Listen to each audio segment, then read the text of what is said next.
Dans cette dernière vidéo, nous allons nous attarder sur les angles dans les triangles. Donc, je dessine un triangle quelconque, je n'ai fait aucune mesure, j'ai vraiment cliqué au hasard sur mon écran d'ordinateur. J'ai mon triangle et je viens marquer les angles. Donc, j'en fais un en violet, un en vert, un en jaune.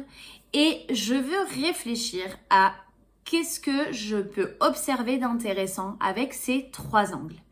Pour ça, je vais venir les déplacer et les mettre chacun côte à côte pour en faire trois angles adjacents.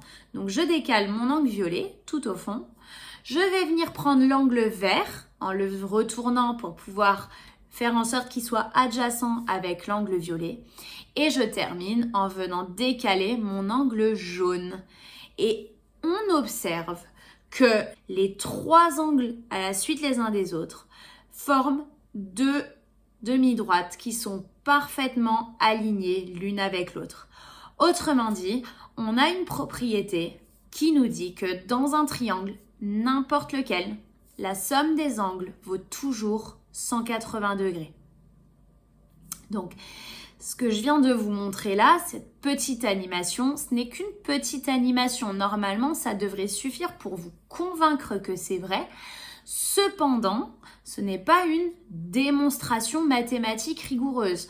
Je ne vous ai pas prouvé les choses et peut-être qu'il y a quelques petits degrés d'écart ou dixièmes de degré d'écart qu'on ne remarque absolument pas et qui fausse le résultat.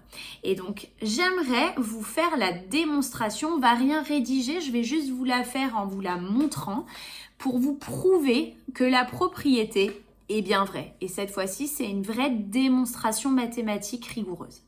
Alors, je reprends mon triangle et je vais commencer par faire la parallèle à la base qui passe par le sommet vert.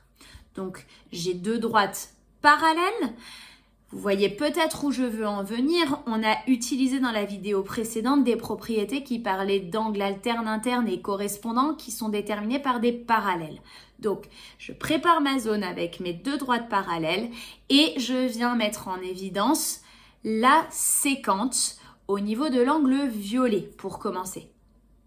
Donc, j'ai bien ma zone violette avec mes deux droites parallèles, ma séquente qui va me permettre de créer deux angles alternes internes qui sont forcément égaux puisque mes deux droites sont bien parallèles.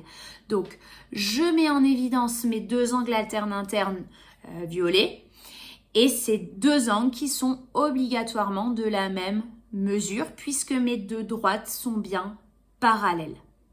J'enlève tout ça et je fais exactement la même chose avec l'angle jaune. J'ai ma zone entre les deux droites qui va me permettre de trouver la position de l'autre angle alterne interne avec le jaune. Et donc, je l'envoie à sa place, donc au sommet du haut, de l'autre côté de la séquence. J'ai donc mes deux angles alternes internes jaunes qui sont absolument égaux puisque les deux droites sont parallèles. Qu'est-ce qu'on observe? On observe que le long de ma parallèle, qui est bien une droite, c'est sûr et certain, ça veut dire que les trois angles qui sont à la suite les uns des autres, puisqu'ils sont chacun collés aux côtés du triangle, on a utilisé les séquentes pour vraiment mettre les angles au bon endroit, mes trois angles violet, vert et jaune sont bien supplémentaires puisqu'ils forment bien à eux trois un angle de 180 degrés.